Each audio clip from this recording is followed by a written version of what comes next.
Hey, welcome to Relatable Relationships Unfiltered. So, jealousy is something that I may or may not struggle with in my relationships. And today I'm hanging out with Xavier Smith, certified relationship coach. We're chatting about how jealousy is actually a pretty normal and natural part of most relationships. But at what point does it actually become a problem?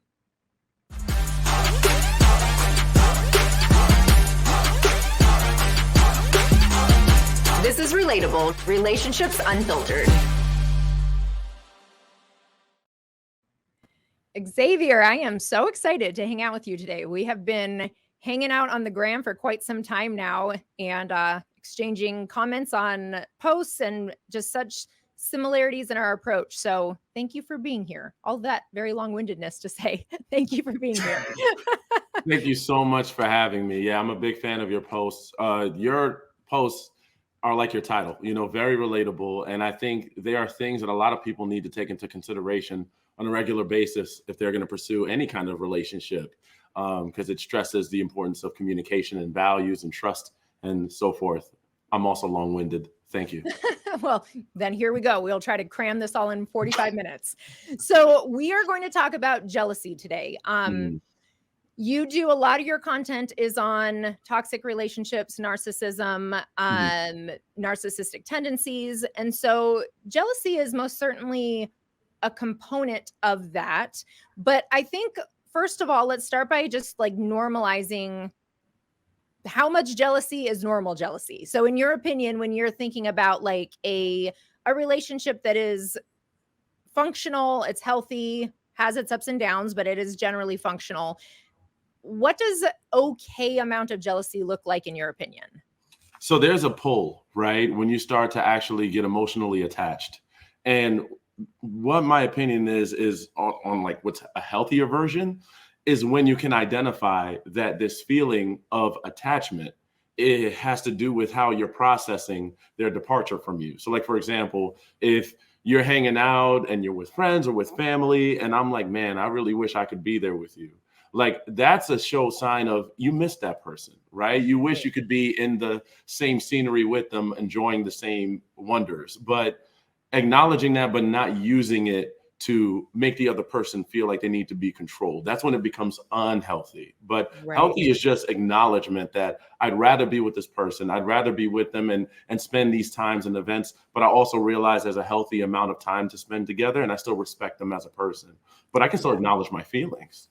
Yeah, no, absolutely. And I think that awareness, I think you're right, that is key. And then being able to say that you're having feelings of jealousy, because a lot of people, there's embarrassment around that, or there's insecurity, or they think that makes them weak or needy if they have those feelings of jealousy. But the reality is, we all experience it somewhere on the spectrum. Mhm. Definitely depends on your attachment style, depends on, some self esteem stuff, just general insecurities, but we're all going to feel it to some extent. But I think the people that like completely deny it or will not acknowledge it at all, I think that's when we start to see some of the problematic behaviors start to set in. And not to trail off, but Trail I off. think in society, we have a social conditioning that is still, followed us over time. So Mhm. having natural emotions that don't feel so comfortable or so great, all of a sudden gets shamed if we start to express that. So I think, Right. like you said, if you start to actively deny it and revoke it and just say, oh, well, no, I don't want to talk about how jealous. A lot of people are scared or feel fear of admitting these things because then they feel like, what if they use it against me? Or what if someone says I'm wrong for this? But like you Right. said, I think we're at a time now where we need to acknowledge that these are natural human emotions on different spectrums that are not unhealthy to have. It's Yeah. just more of the act that comes after it that could be considered that way. Totally. Which I mean, that can definitely tie into all of these different emotions of Mhm. anger, sadness, Mhm. the insecurities. Like there's so much of that it's the reaction to that Mhm. feeling that becomes the dysfunction. Right. But I mean, also I think there's an element of it, and I don't know why jealousy in particular is shamed so much as such an embarrassing like experience to have. Like what's your opinion on that, of why people think, or you think it's just expressing emotions in general? I think it's like it's what it does is branches off into another category from what people have told me, and this is just from what I've been told, like insecurity.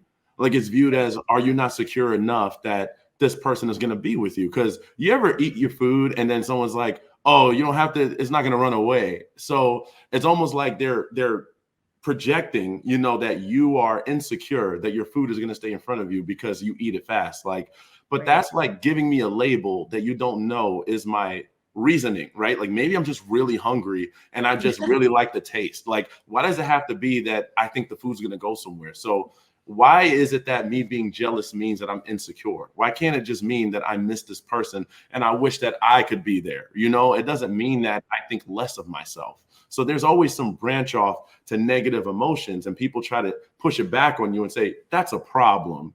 Where it should be like, oh, well, that's just how you feel. That's okay. If anything, that's a good thing, right? It shows you really like your person and you care. Sure. Yeah. And tying that in so much with the fears that we all have as humans of abandonment and rejection. Yeah. None of us are exempt from that fear.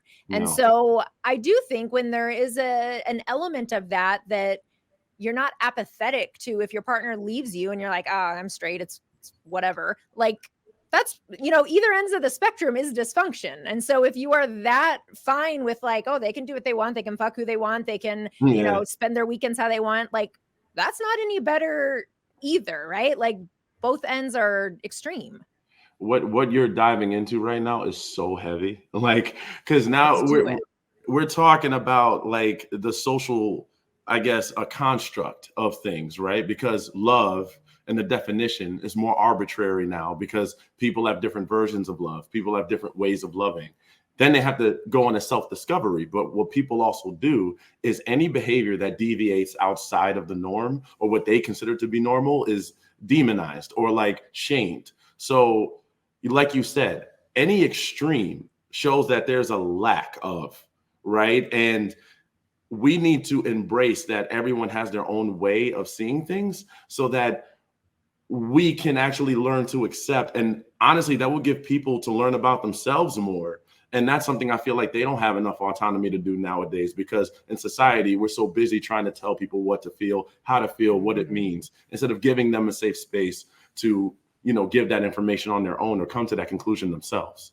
Yeah. Yeah. We love to label. We love to tell everybody what everything means. We love to pathologize everything. Like everything has to mean something, right? It can't just be what it is, which I think, yeah, definitely complicates things and gives a lot of us a complex because, as I said in the intro, I definitely fall on the more jealous end of the spectrum. So that is my responsibility to figure out how to manage that and what to do with it and where is it coming from and why am I feeling that way? How am I communicating it? But the reality is, like, I do get jealous. Yeah, yeah. And what's wrong with having a preference, right? Like, what's wrong with saying, sometimes I just like seeing you more than more than what's considered normal, right? Right. That doesn't mean you have to do it for me all the time, but just know that it's a part of my love language, right? To just be around you more. And sometimes I get a little jealous if you're spending too much time, but at the same time, it doesn't mean you have to, compromise. But just know that it's something that I prefer. So you'll never be unwelcome, right? Like, why can't we just relay it that way? Why does it have to be, oh, you're jealous, you're insecure, there's something wrong with you? And now it's turned into a war. Like, we didn't have to do that. Yeah, we didn't have to go all that far with it. Yeah. What about you? Do you get what end of the spectrum do you fall on with jealousy? So for me, I definitely, and I grew up with parents that were always with each other. So to me, I would say when I was a lot younger, I struggled with that because I felt like if I dated someone that wasn't with me more often, like they did everything. Like they went to the gas station together, they went to Walmart together. My mom would have a hair appointment. My dad was in there. He'd get his hair cut. My mom was there. So that was normal to me. And when I didn't have that, I felt like other people were doing it wrong, because I was like, this is how you're supposed to. So what I would do, and that's where it becomes insecure because now I'm projecting, I feel scared that other people aren't moving the way I am. And that would come off as a turnoff. So then once I got older, went through my journey and I realized, okay, well, it's natural to feel that way, but it's also good to have a healthy balance where the other person can have what they want as well, and you can find somewhere in the middle. So I Sure. definitely still teeter on the line of I'd rather you be with me more often. Like I Yeah. prefer it, but you don't have to. But I mean, it does make it better for me. So, but Right. I give space and everything. What do you identify attachment style wise? Mine would be more anxious attachment. Okay. Makes What sense. about yours? Well, I'm the glorious disorganized, so we don't have time to get into all of that. But I definitely lean into, so how that often works for me is I am avoidant if I don't have feelings for you, or like if I haven't let you in yet. But then once I let you in, all bets are off, and that's where the anxious comes in. So I am like very much, it's hard to get through the wall. But Right. then when someone does, yeah, that's where It's the all anxious in. pops in. And that's where, I mean, that's, the jealousy. So I'm not like going to be jealous of, I think for me, because of that attachment style, like I'm not jumping from relationship to relationship. I'm not, dating multiple people at once. So the jealousy isn't just like running rampant all the time. But when I have my person, that's definitely when it shows up. And that's funny because as an anxious attachment person, I try to avoid connection just so I don't get that way. But in a Uh, way, it bites me. So it's weird how like they can work similarly but be yeah. different. Because for me, Yeah. it's like if I start getting too close, then I can't help it. Like my emotions just start to take over. If I'm attracted and I like you, and then we go a week without talking, even though we're just in like dating phase or get to know each other, I feel left out. I'm like, wait a minute, I miss you. What's going on? Like, I can't help it. I mean, now with counseling and therapy and everything, I've managed to find a way to develop, adequate coping mechanisms. But Right. still, it's still sometimes a struggle for me till this day. I have to like Yeah. remind myself, oh, this is my anxious attachment kicking in. This is normal. You're probably busy. Call me, please. So, But if you get some time, yeah. totally get that. Yeah. That, and I appreciate you being so honest about that, Of because I course. know a lot of people think, as relationship experts, as coaches, as therapists, like, but just as you said, like we're still facing it too. We have a lot more tools, we have a lot of experience, we have a lot of practice, but we're still in it with everyone else. So let's talk about when it becomes dysfunctional. What are Mhm. some of those like dysfunctional behaviors that manifest when jealousy is not like kept, I guess like In check. managed properly? Yeah, in check. You're like in check. Let's find a Yes. word. No, so I think and I hate to say it, but most of the time I see this from people who are not too self-aware about their jealousy or maybe feel insecure about having jealousy. So Right. what they try to do is overcompensate through unhealthy delivery. So what they'll do is try to like blame shift or make excuses or try to, put it on you and say you did something to them, you're causing this emotion. Because what happens is that in our minds, and I understand this may, be cortisol or the amygdala, these active responses in our nervous system come when we feel like certain things don't match what we consider normal. So Right. if the person, right, does something that's out of our comfort zone, we sometimes take that as an attack. And I Yep. feel like that's a time to identify, is this the other person?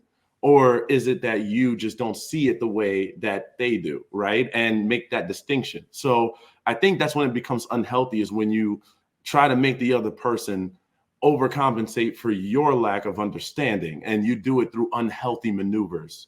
Right. Right. Manipulation being one of the most common that we see, that when somebody is not getting the time or attention that they want, they're going to Mhm. find ways to make that happen. And Yes. I always say we all manipulate, every single one of us. Like it is part of the human psyche. It is how we learn to get our needs met in childhood. And so same thing with the jealousy, unless we have awareness around it and we've learned how to manage it, it can become a problem. But Mhm. I think that's what I see as one of the most dysfunctional behaviors that come along with jealousy, is trying to manipulate that other person into either giving you the reassurance that you're looking for, the time, the attention. But that often ends up just pushing them further away and, making that jealousy that much worse. Oh my God. So you're hitting it because it's so true. Because what they do is they try to find a way to fill, because that jealousy is somewhat of a void, right? It's like a feeling we Yeah. want to fill. And for some people, what they do is they try to fill it immediately. So they'll try to make you feel bad about something so that you end up falling into their control. And their Right. whole game is to control you so that they don't have to deal with the feeling of jealousy instead of challenging themselves Mm-hmm. from like, where's it coming from and how can I regulate myself? So instead of going through the struggle of regulating themselves and making that improvement, they'd rather outsource their change to the other person and say in an unhealthy way, oh, well, you did this or you did that, and I'm going to blame you, so that you naturally start to feel like maybe I should just follow what you're doing because I don't want to make you mad. I don't want to make you upset. I'm trying to love you. So that could be difficult. And that's what a lot of people go through, especially with narcissistic and manipulative relationships. Yeah. Yeah. And that's where we see those eggshells start, because Mhm. when you are just trying not to upset them, you're just trying to keep the peace, so to speak, like you stop going out with your friends, you stop wearing the clothes that you want to wear, you stop using your phone when they're around because you don't want to look like you're talking to someone. I mean, all the things, right? That you are hyper vigilant of, I don't want to upset them. So I'm just going to do what it is to make them feel more comfortable. Oh, and I got a good one for you because you doing amazing. So what I realize some people do is they normally go for people that are more empathetic, because what they do is they mirror pain, right? Mhm. They'll make a show like they're in so much pain and this is not working for them and you're the cause. And what that'll do to naturally more empathetic people is cause them to try to, help nurture that. And that ends up this spiral of like the narcissistic relationship that's toxic, because they keep Yeah. trying to imitate behaviors that come off as if they are actually a victim, when in reality they are probably the predator, but they're Sure. mirroring and making up stories. So, do you think, though, that a majority of the people that engage in the behaviors that you're speaking of currently, do you think they're doing it intentionally? Do you think that, I know there's a portion, of course, that are, but do you think that the majority of people are doing it intentionally? No, I wouldn't say that. Can Now, we like dissect that a little bit? because I think that because clearly not just narcissists are manipulative, right? Right. That's a spectrum right there. People who, but you got to look at the people who feel the need to manipulate, right? It's Yeah. not always people who are like, I'm totally aware that I'm manipulating you and I'm just going to laugh in the background, right? Some people don't have enough self-awareness to be that diabolical. I would say a lot of people don't have that much self-awareness to be that intentionally diabolical and come up with this scheme to make you follow along into this terror, right? Yeah. Sometimes it's them not knowing themselves and a portion of the other person not having awareness. And it's two people without enough self-awareness to properly dissect what's going on. And they're ending up in this spiral. Because most of the time when I talk to my clients, they're having to piece together what's going on and they are actually confused. Yep. So, and I don't know if you've seen that with your clients, but that confusion is legitimate. Like they don't realize what's happening, but also there are unhealthy coping mechanisms that keep coming up. Like, oh, well, I'm just a giver. Oh, well, this is just who I am. I wear my heart on my sleeve. And meanwhile, like I've had some narcissists actually come to me and they'll be like, dude, why do I hate my life? Why am I so bad at this? And I'm like, I don't know. Like, you don't get it? Like, so I think it's a combination of both that Yeah. are in the picture. I think that is just so important to bring that awareness, because so much of the internet, so much of social media is about narcissism. And it is said in a way as though there's like this whole population of people, which by the way, there is, Yeah. but this ginormous population of people, which there is not, that does have that much awareness to be that malicious or diabolical with it, when in fact, that is not what's going on.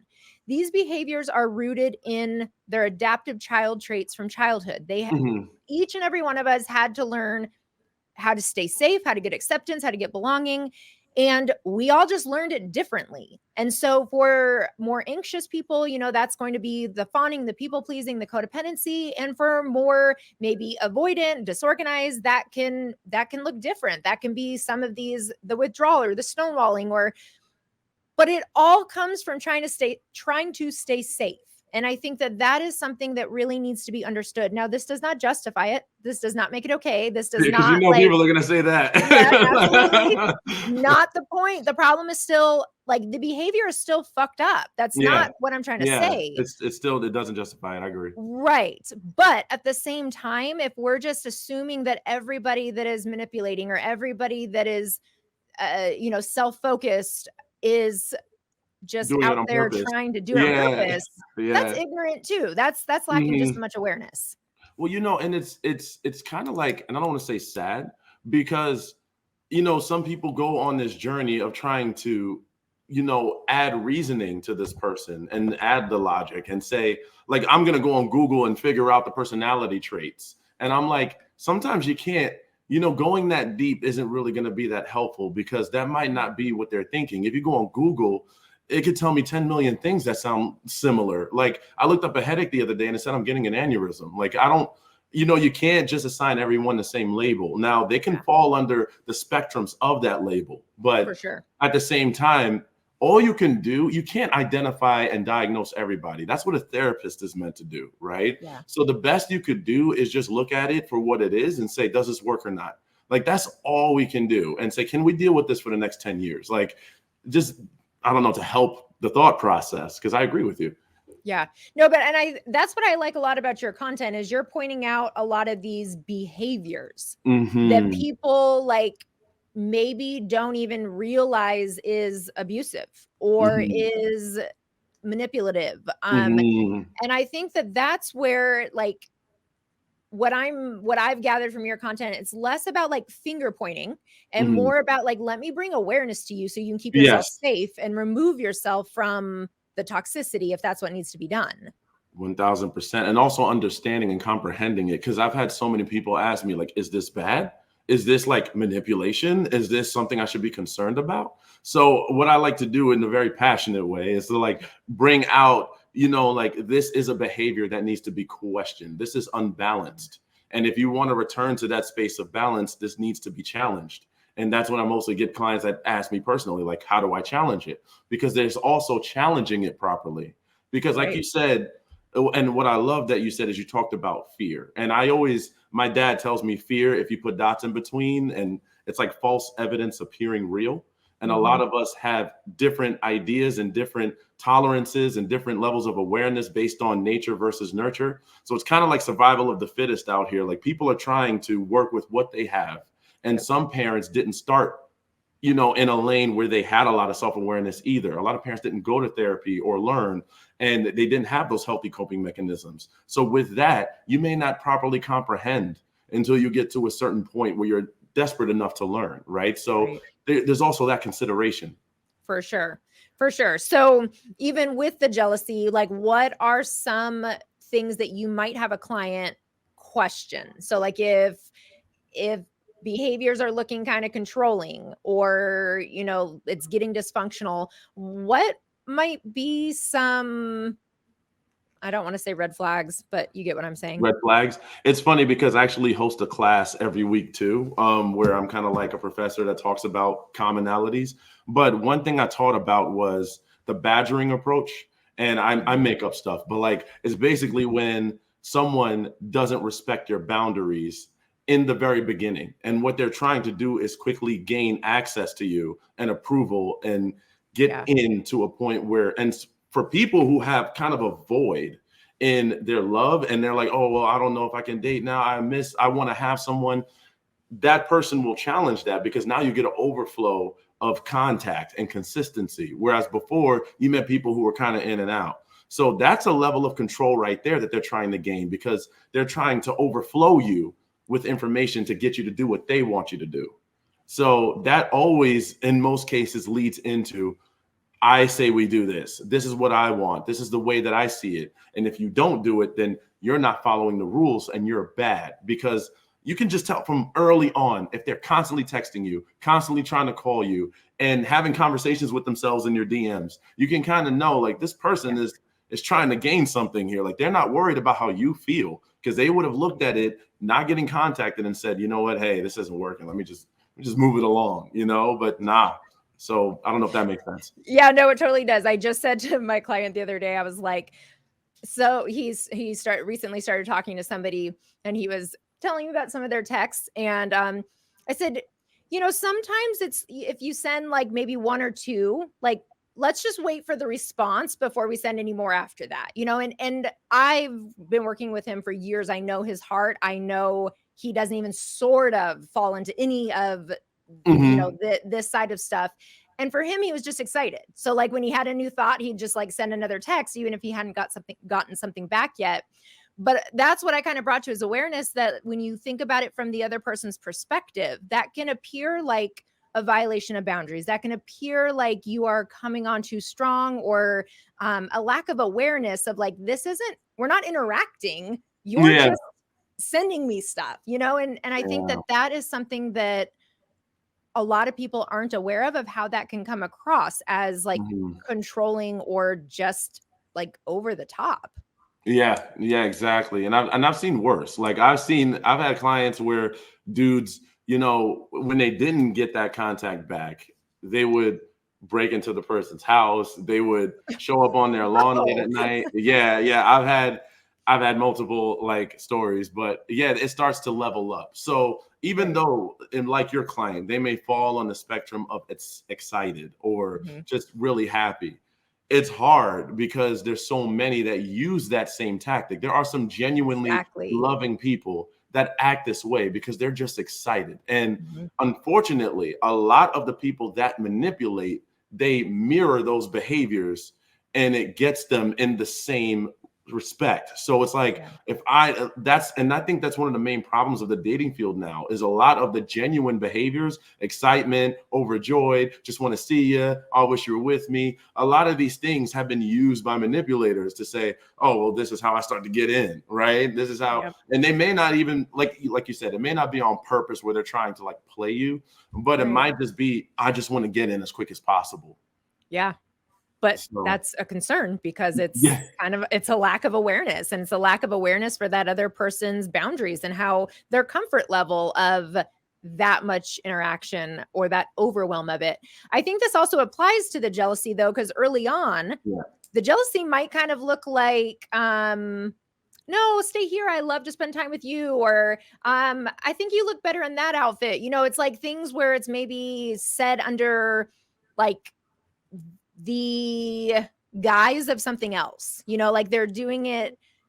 You got something on that? No, Go for yeah. it. You Because got real excited. this is one that I use for my clients all the time. Yeah, Like, tell me. it's like you're in my sessions or something. So like for example, I would approach it in the beginning. It's always a beginning and then build up. So Yep. especially for the ones, now, if I could tap into some of the minds of that are unaware manipulators, what they would try to do is, I guess, break a boundary that's small Mhm. and then take that as a win.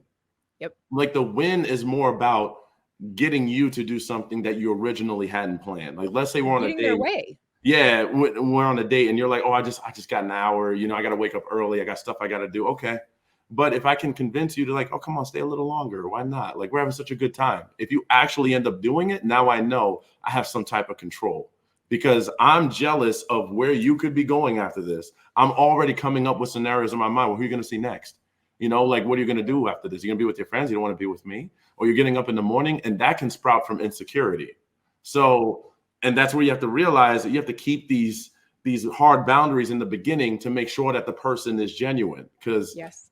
but that's not always what happens.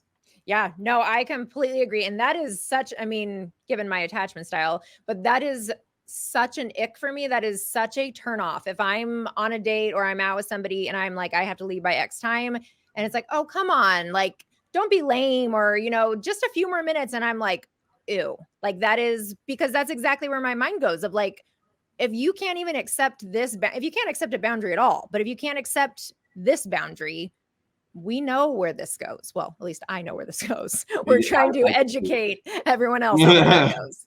and it's so early. So if you're doing that from like day one, then what are you going to be like on a year from now? Like, Totally. you don't think this is going to like build? And also, and this is where, sometimes I hurt some feelings when I say this. If you feed into it, there also might be a form of you that's enabling them, so Yeah. now you're saying, well, I don't want them to break my boundaries, but then when you let them do it and you make up excuses as well, how are you any different in this case? So now you're partnering on the devaluation of, or devaluing yourself in this regard. So you have to do it even if you feel like you don't want to, just to Yeah. make sure that that boundary is clear.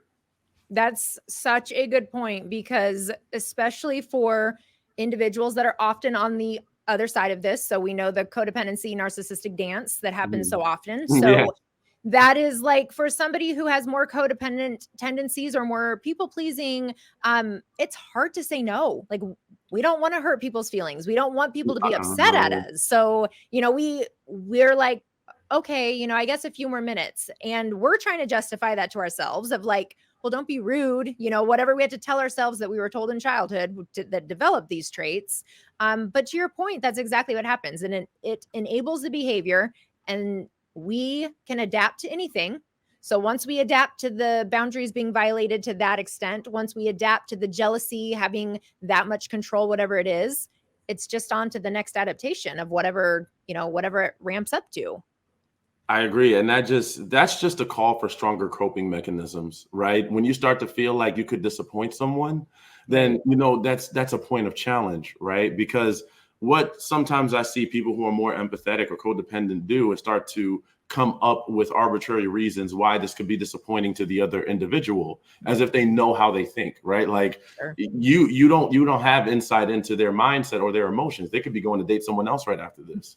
But in your mind, you're thinking, I'm doing harm here. And it's understandable, but cope, right? Like, how do we challenge you feeling that way? What active steps can we have to regulate you where you can question, is this normal? Just like me and my anxious attachment. You didn't call me in 2 hours.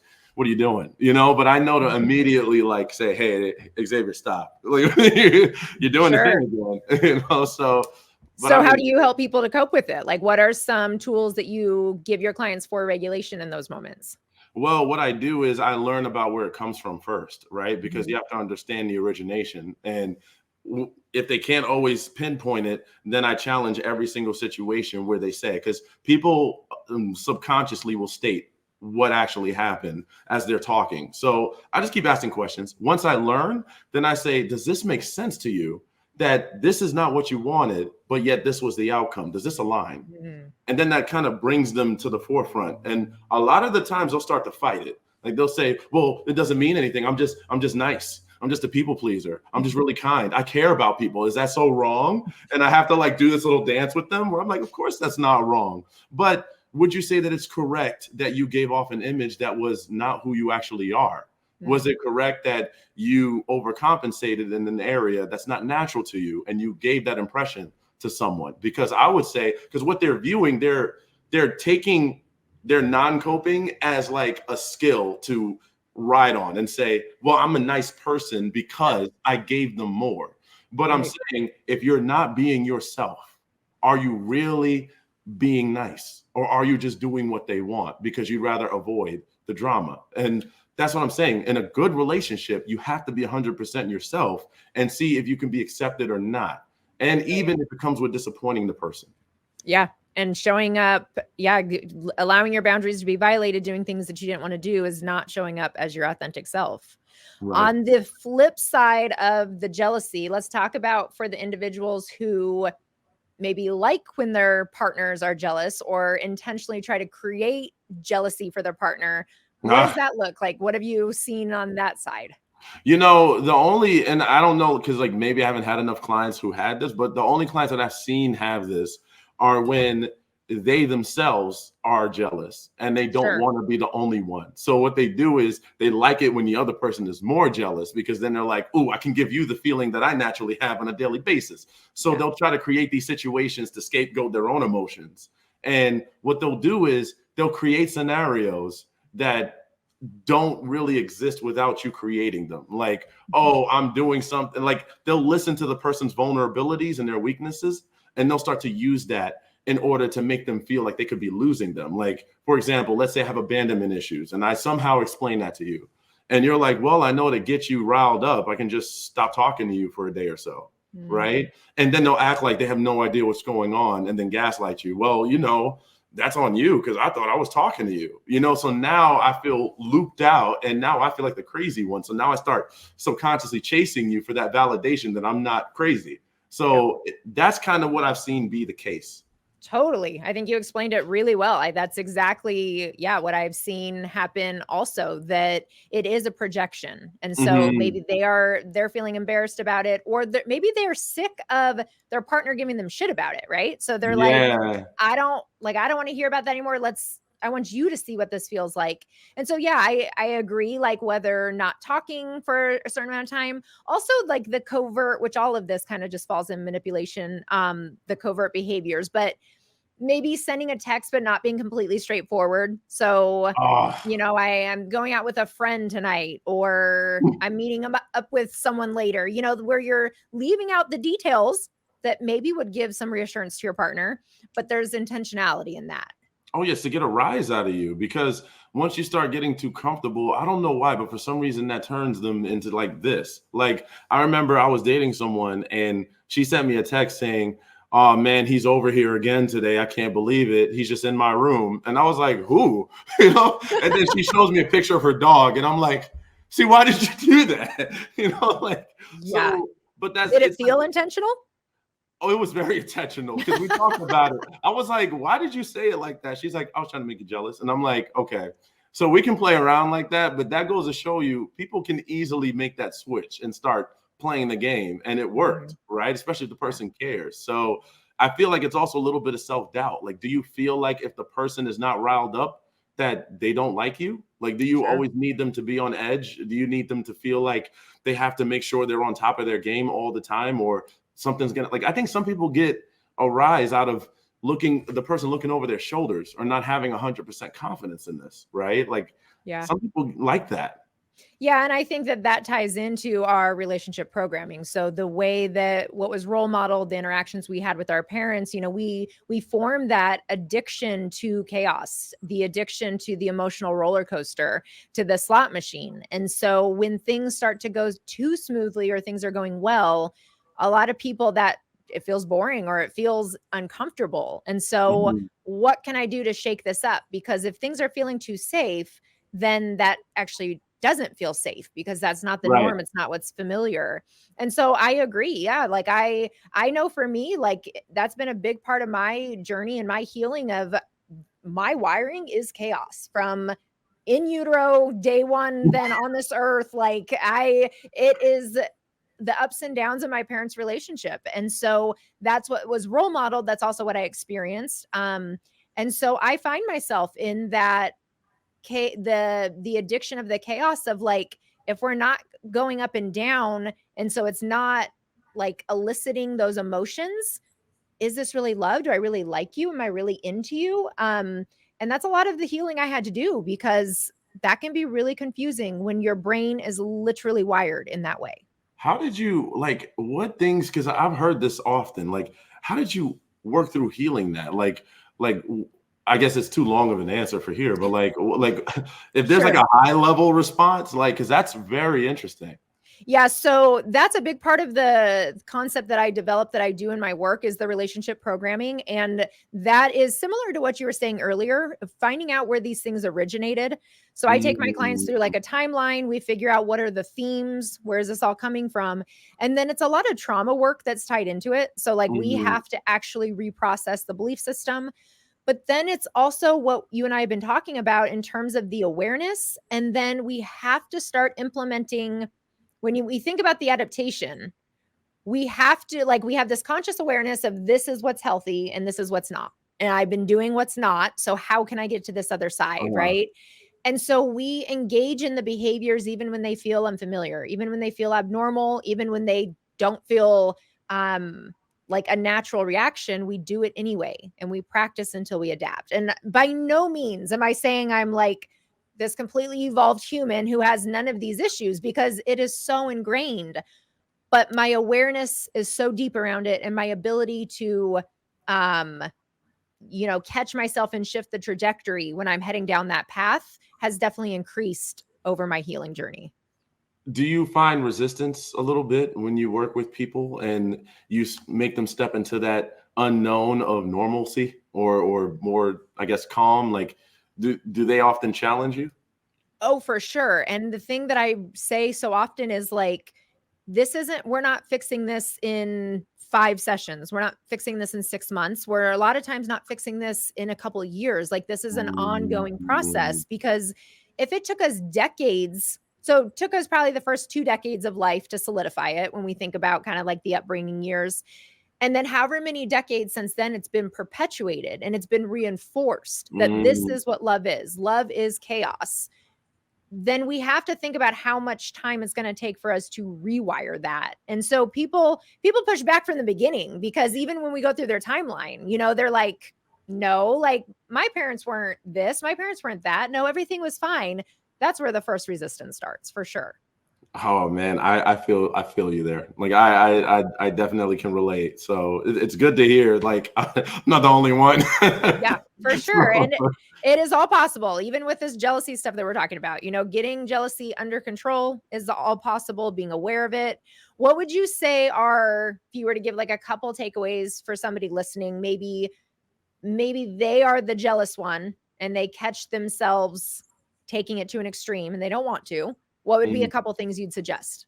Number one is being okay with the feeling, right? Don't Yeah. try to quickly patch it up or scapegoat it or try to put it on someone else. Accept it. This is you and this is fine, right? Yeah. No shame. Number two, find a way to regulate yourself. When that emotion starts to rise up, do what you need to do to take it down so that you can start to question where it's actually coming from and what's causing it. Because, like I said, when that level rises and the amygdala goes off, you're starting to think all over the place. You have the hijack moment that takes away your consciousness a little bit. Yep. So, and number three, don't feel ashamed to talk to someone, right? Someone who's experienced in this field, to see how you can find some mechanisms that can help you get through this in a healthier way. Because you might actually be missing out on a greater feeling because you're trying to control it on your own and you can't find the way, right? So that's Yeah. what I would say to do. Yeah, I love that. How would you suggest that somebody talk to a partner about this? Or like, what is even your perspective on that? So if somebody struggles a lot with jealousy and maybe they've been dealing with it in a passive aggressive way because they are embarrassed or they don't want to bring it up, is there a suggestion you have of how, I guess, even what is your belief around, do you think it's okay for them to ask for reassurance, or how they could handle that? Oh yeah, no, of course, because I mean, no one is perfect, and we're all gonna be teetering on some spectrum that's gonna show that imperfection. So I think it's important that we voice these things with our partner, and honestly, that's a test to our partner too, right? Because if they're truly Totally. understanding, because we're gonna grow our entire lives. So to say I'm just supposed to be good at this, and like like that's a little bit of a high expectation. It's too unrealistic. One Yeah. of the reasons for a lot of divorces in the U.S. But what I think is it's okay to relay that information, but also make sure your partner understands that sometimes it's nothing to do with them, right? Like you Yep. can also reassure them it's not you, it's a me thing. I need to get through this. And honestly, it would be really helpful to me if you could just try these things out just for a little bit, just so I can get to where I need to be. Because I understand that this is my challenge and this is something I need to get through. But as I'm going through the process, can you just help me in a few areas? Use the word help. The word help disarms. It's like, just can you help me? And it's a question. If they say no, that's their right.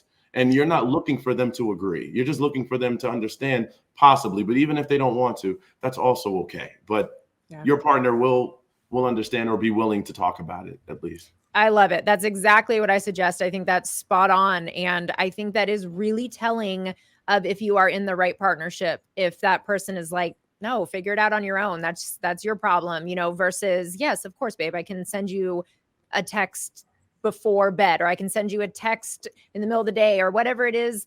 I think that it's being aware of like collaborating on what that looks like. So your full request to them may not be feasible, but if they're willing to say, let's talk through and find what makes sense for both of us. So I'm not enabling this. So I'm not violating my own boundaries, to make you comfortable. But at the same time, I do want to provide reassurance. That's really telling of a mature partner who wants to show up. Yeah, exactly. Because then it's like, why even call yourself a partner? Like, if Yeah, we're trying to show up for each other and we're going to have some things we need to work on, why not just help out a little bit? It goes both ways, right? So totally. because there's going to be more challenges and more issues and more things later in life. And what you're just going to say that's on you, then what's the point? I always thought that partnership, a part of the benefit was that we add to each other's lives, right? Yeah. We make up in areas that we may not be so great in. We're like a puzzle piece. So if we're not doing that, then what type of couple are we? Yeah. So. Yep. I agree. All right, Xavier, where can people find you? Your socials, website, where can you be found? So everything, Instagram, TikTok, YouTube, Xaviertainment. So it's Xavier and Tainment at the end. So you just take out the enter. There's also XavierCoach.com. If you want to book with me, I've got all my information on there. And yeah, that's pretty much it. Xaviertainment, you could Google it and everything will come up. It's a lot of my face, so beware. But that's what I got. Well, thank you so much for hanging out. I really appreciate your insights. And like I said at the beginning, the way you do your content, it is engaging and it is helpful and brings so much awareness. So thank you so much. Thank you so much. I appreciate your time. Thanks again, Xavier, for confirming that some amount of jealousy is normal. And thank you all for hanging out on Relatable Relationships Unfiltered. Make sure to subscribe to my YouTube channel, sign up for my newsletter, and find me on Instagram at Dr. Elizabeth Fedrick.